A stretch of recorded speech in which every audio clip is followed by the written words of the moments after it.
Bonjour à tous, aujourd'hui on se retrouve dans une nouvelle vidéo, à savoir comment rester bien organisé lors de l'année scolaire ou à votre travail ou tout simplement à la maison. Donc c'est parti.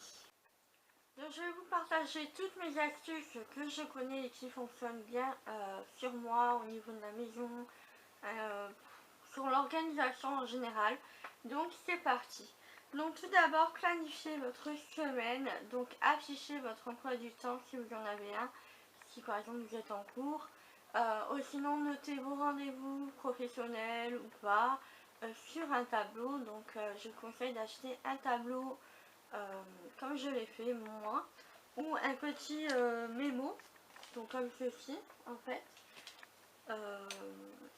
Ou tout simplement vous organisez sur une feuille et que vous l'affichez tout simplement. Je trouve que c'est une bonne alternative, au moins vous pouvez voir un petit peu votre semaine en globalité. Vous savez ce que vous avez à faire, ce que vous avez à réviser par exemple si vous devez réviser, si vous avez des contrôles, quelle matière vous avez, si vous êtes au travail, vos rendez-vous, voilà, si vous avez des dossiers à rendre ou je ne sais quoi, au moins vous êtes organisé et vous savez un petit peu ce que vous avez à faire dans votre semaine qui va arriver ou qui arrive. Ensuite, donc faire des listes. Donc moi voilà, j'aime bien faire des listes, je suis une accro des listes. Et du coup, là j'ai acheté un carnet il y a pas mal de temps. Et c'est vrai qu'il me sert énormément parce qu'il me permet de planifier toute ma journée en fait. Ce que j'ai à faire ou pas, voilà, à savoir si par exemple j'ai un truc important à faire en priorité, je le marque en tout premier. Et voilà, c'est tout ce qui est tâches, révision, voilà, enfin des trucs assez futiles, mais c'est vrai qu'au moins on a une journée qui est bien organisée et au moins on est tranquille, on sait ce qu'on a à faire, on n'est pas un petit peu paumé et perdu à savoir dans la journée qu'est-ce qu'on va faire. Et comme ça on est moins débordé aussi durant la semaine ou durant le week-end à savoir oh mon dieu qu'est-ce que j'ai fait, qu'est-ce que je n'ai pas fait. Au moins là tout est planifié et on est tranquille.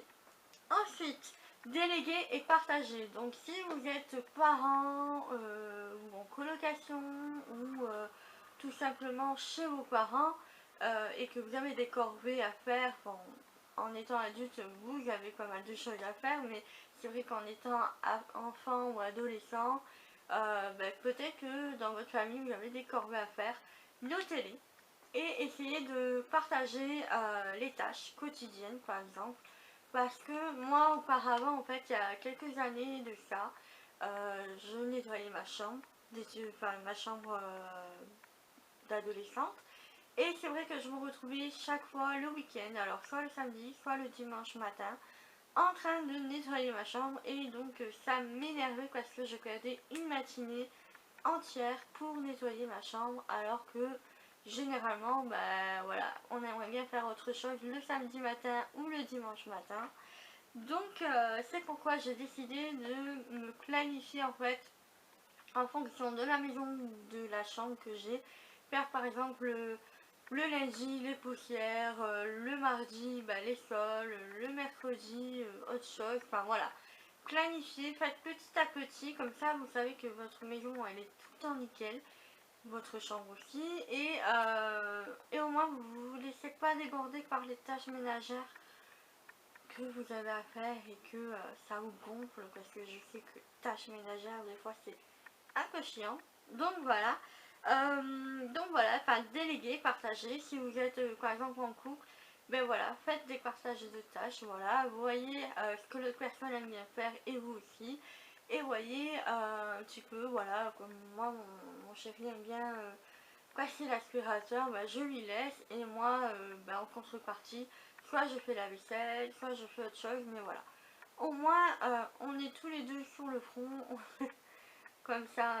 Donc je suis désolée, j'avais plus de batterie, donc voilà, je disais partager et déléguer c'est important aussi. Donc ensuite pour ceux et celles qui sont en cours, faites des fiches de révision le plus tôt possible. Donc commencez là, dès que vous avez un petit peu de temps, par exemple 1 heure durant le week-end. Vous pouvez faire ça entre copines ou en regardant votre série préférée ou en écoutant de la musique. Préparez déjà vos fiches de révision si vous avez des concours à faire ou des diplômes à passer à la fin de l'année. Parce que c'est vrai que souvent on est un petit peu pris au dépourvu et voilà, au moins vous serez tranquille, au mois de mai-juin, vous serez tranquille, vous aurez juste à réviser vos fiches de révision que vous avez déjà fait et en même temps ça vous permet de réviser un petit peu vos cours que vous avez fait il n'y a pas très longtemps et au moins vous êtes tranquille, vous savez que vous savez bien vos cours. Ensuite, préparez vos affaires à la veille. Donc oui, ça peut paraître un petit peu scolaire pour ceux qui travaillent, mais c'est important. Donc tout ce qui est tenue, repas, si vous mangez à l'extérieur, ça marche aussi bien pour ceux qui sont scolarisés. Mais voilà, c'est vrai qu'au moins vous gagnez du temps sur le matin. Vous pouvez dormir un petit peu plus longtemps. Au moins vous savez que vos affaires sont prêtes. Et vous n'avez pas à stresser si vous vous levez en retard à vous dire ah ben mince, j'ai pas fait mon sac, j'ai pas fait mon repas ou quoi. Et donc voilà, au moins tout est prêt. Vous avez juste à vous lever, à prendre votre petit déjeuner, à vous habiller, vous laver les dents et à partir. Donc voilà. Ce qui fait que bah, moi je le fais souvent et c'est vrai que ça me permet de bien passer la journée tranquillement, zen, sans stresser dès le matin parce que le stress ce n'est pas bon. Ensuite ranger, donc oui c'est quelque chose que j'essaye de faire petit à petit, mais c'est vrai que souvent on se laisse déborder, on se dit ouais on rangera demain, ouais c'est bon je rangerai plus tard. Et au final bah, tout ce qui est arrangé au plus tard ou à demain, eh bien n'est jamais rangé et le week-end vous avez une montagne de choses à ranger et donc c'est très sympathique de perdre beaucoup de temps pour ça. Alors que là voilà, dès que vous arrivez chez vous, bah, rangez vos affaires, rangez vos chaussures, rangez votre linge qui traîne ou quoi, enfin voilà, rangez un grand maximum, rangez, au moins vous savez où sont vos affaires, vous n'avez pas à les chercher pendant 1000 ans si vous avez à les chercher. Et au moins vous ne perdez pas votre temps et vous restez organisé. Donc voilà pour cette petite vidéo, j'espère que ça va vous plaire, enfin que ça vous a plu. En tout cas voilà, ce sont mes astuces que je sais que ça marche sur moi, donc je me suis dit mais pourquoi pas faire une vidéo et vous montrer un petit peu mes astuces pour ça. Donc voilà, dites-moi si vous avez d'autres petites astuces ou pas. Moi en tout cas, j'en ai beaucoup, ça marche sur moi et ça marche aussi au niveau de ma maison. Donc voilà, je suis vraiment très contente et j'espère que ça va vous plaire et ça va vous aider aussi.